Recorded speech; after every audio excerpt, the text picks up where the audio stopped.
জনগণ যাতে আমাদের উপরে আস্থা রাখে, জনগণ যাতে আমাদের উপরে বিশ্বাস রাখে, সে আস্থা এবং বিশ্বাস ধরে রাখার দায়িত্ব কার?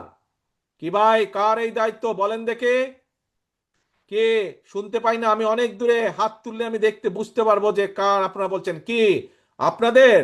ইয়েস, এই দায়িত্ব হচ্ছে শহীদ জিয়ার প্রতিটি নেতাকর্মীর, এই দায়িত্ব হচ্ছে খালেদা জিয়ার প্রতিটি নেতাকর্মীর।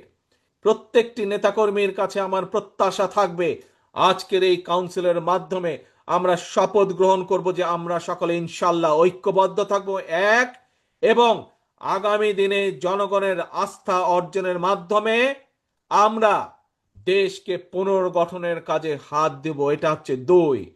কি হলো তাহলে আজকে? আজকে আমরা দুটি শপথ নিচ্ছি।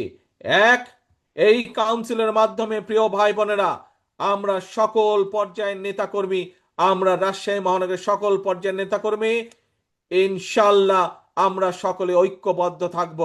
আজকের এই কাউন্সিলের মাধ্যমে আমরা প্রথম প্রতিজ্ঞা করছি। ঠিক আছে, কি প্রতিজ্ঞা করলাম আমরা? ইনশাল্লাহ আমরা প্রতিজ্ঞা করছি সকল নেতাকর্মী আমরা রাজশাহী মহানগরে ঐক্যবদ্ধ থাকব। দুই, কেন ঐক্যবদ্ধ থাকব? ঐক্যবদ্ধ আমরা এজন্যই থাকব যে দেশের মানুষ বিএনপির উপরে আস্থা রাখে, বিশ্বাস করে। তাদের সেই আস্থা এবং বিশ্বাসের মূল্যায়ন করতে হবে আমাদেরকে।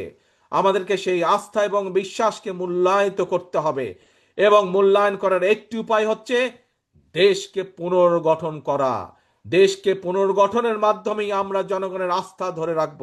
কাজে আসুন, প্রতিজ্ঞা দুইটি। এক, ঐক্যবদ্ধ থাকা।